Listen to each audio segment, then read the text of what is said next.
we met my 11th grade summer. So I had just got into some trouble.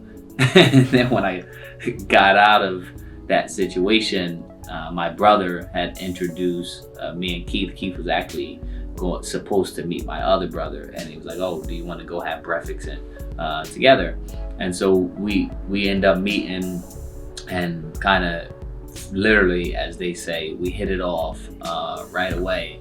That we're both very honest and transparent, human beings. But prior to us meeting, as I pointed out, I was really headed down the wrong path, because pretty much based on the environment here in Camden, not many, or I wasn't aware of the outlets or the resources that was available in people such as Keith Benson.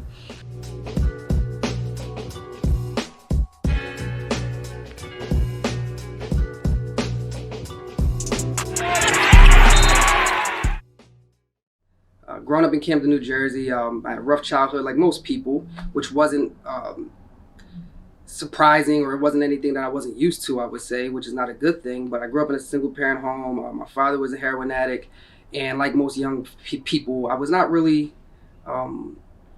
confident or exposed to anything outside of my 4-radius block neighborhood. And I really thought the world was really small, and I didn't see how I fit into this bigger puzzle of the world.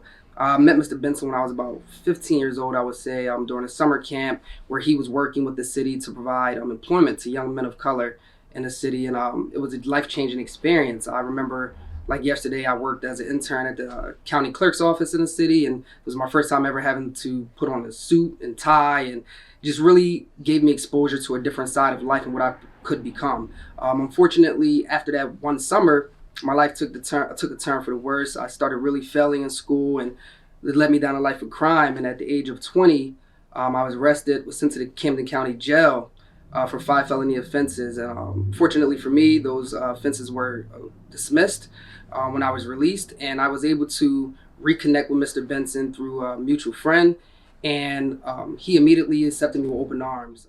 I have identical twin boys that are 14, and I have to tell you a little story. No one wanted to work with them. Everyone said, "Oh my God, the twins, they're bad, they're bad, they're bad." Well, Mr. Benson's number and name came across me. Someone gave it to me and said, "I think you should call him." So I called him, he came out, he met with the boys, and he said we can work with them.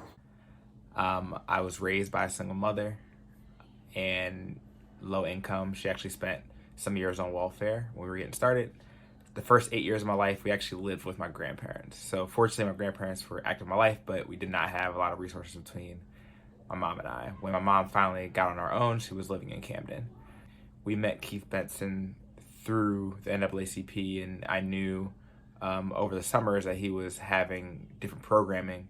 I believe it may have been in conjunction with the program we were getting internships as well.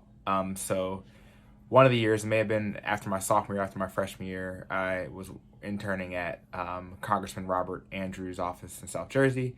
And then before that, though, we actually had a lot of programming with Keith Benson. It was a long time ago. I was a young teenager, early in high school. But what I do remember is that he focused on talking about Black empowerment, specifically knowing your history, being able to really think for yourself, think critically, and really have your own opinion despite what's being in the media. Obviously, there's many negative depictions that are explicit and implicit for Black men. And so being able to, kind of find your truth, find out your history, and have pride about your history was game-changing, was life-changing for me. And within, I want to say, 8 months, there has been a complete turnaround. My sons are honor roll students. My sons are so in tune with themselves, with who they are as young men. And so if you can take someone from the city of Camden, from the streets, put them in college, you can do that with 1 or 100. Imagine what you can do with the whole city.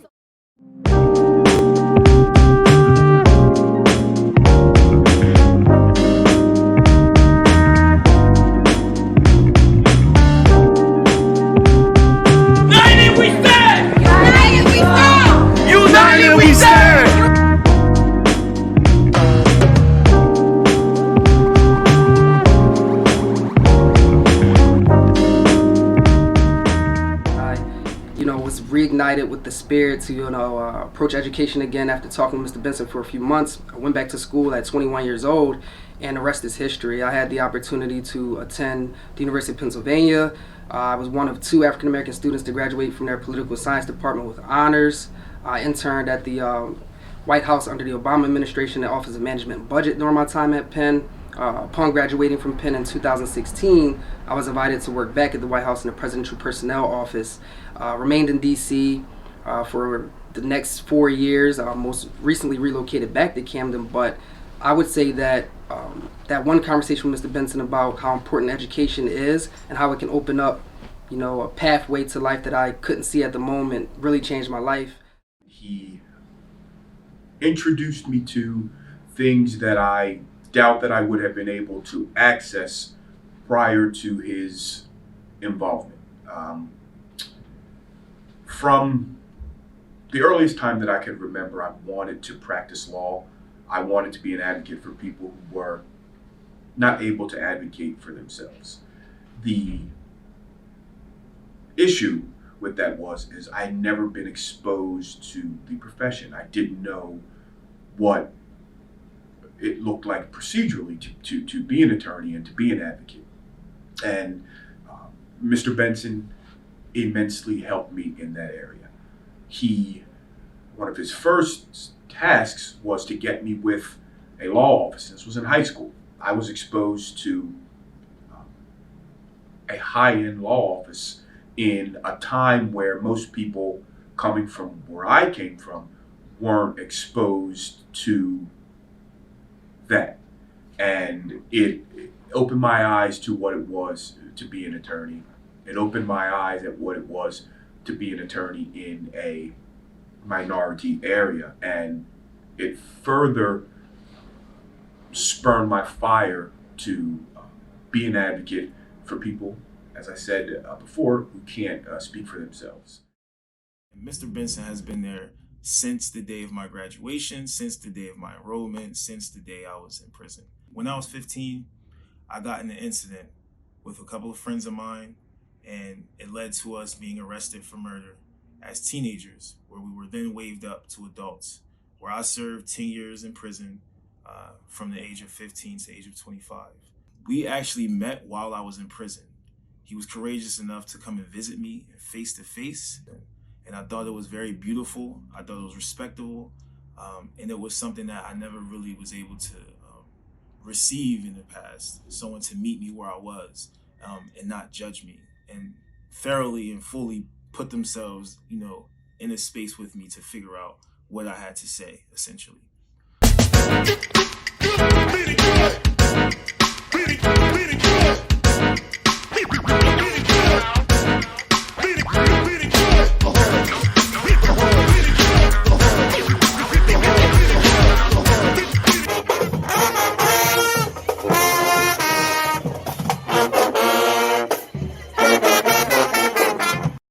From the mentorship and the support system, basically an infrastructure that he's been able to provide for me, really is the pivotal piece in how I've been able to change my life.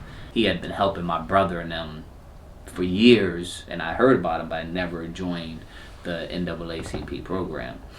So it's been a blessing. I would probably be dead or in jail right now if I didn't meet Keith. Really just tried to open doors even after we were graduated from his program, trying to make sure that he could help as much as he could with our careers. So if I think about key strengths, it's obviously being able to speak to young men. And as I think about it, as I mentioned, I had a single mother. And so I think anyone who ended up being like a coach or a father figure to me really had a life-changing impact. And Keith is one of those people. So I would say that Mr. Benson has been a life changer, a genuine person, a spiritual person, always keeping God at the forefront. And he also taught me, and I would speak for the rest of the young guys as well that encounter Mr. Benson, is to lead with love. In the midst of, all that we've been through, keeping love at the core, understanding your history. A person can't know where they're going if they don't know where they come from. That's something that I'm really big on, is understanding where I come from, understanding why I am in a position I am at that current moment. And it's just been a blessing to know him, to meet him, and to see him continue to grow as I'm growing. At 32 years old, he's recently graduated from your program. I graduated with my master's, so it's awesome to see everything come full circle. And I truly believe that he can impact a lot more lives with the right support and the right infrastructure around what he's been doing for the past 20 plus years.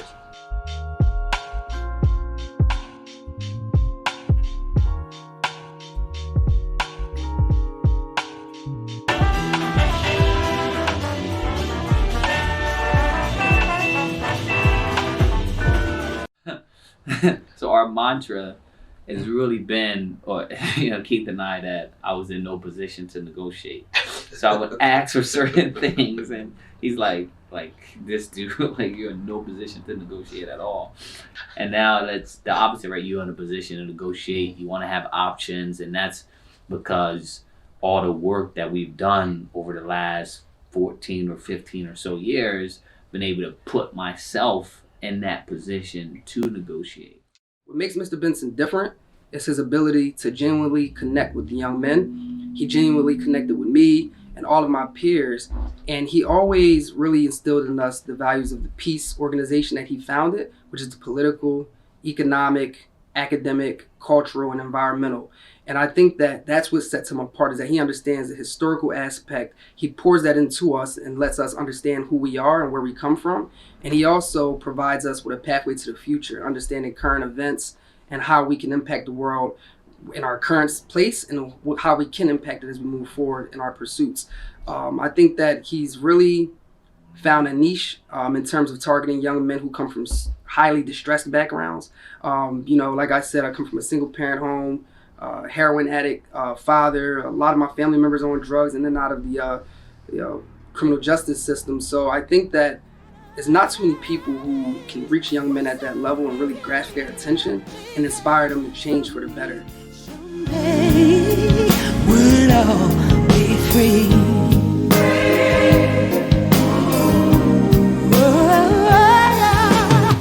I'm Jared Tingle, and I'm a managing partner at Harlem Capital. What I'm doing is making sure that I can build a curriculum for the youth to be involved in so that they can get involved in STEM projects and get exposed early on to computer science, as well as building the community relationship with organized labor from which I work.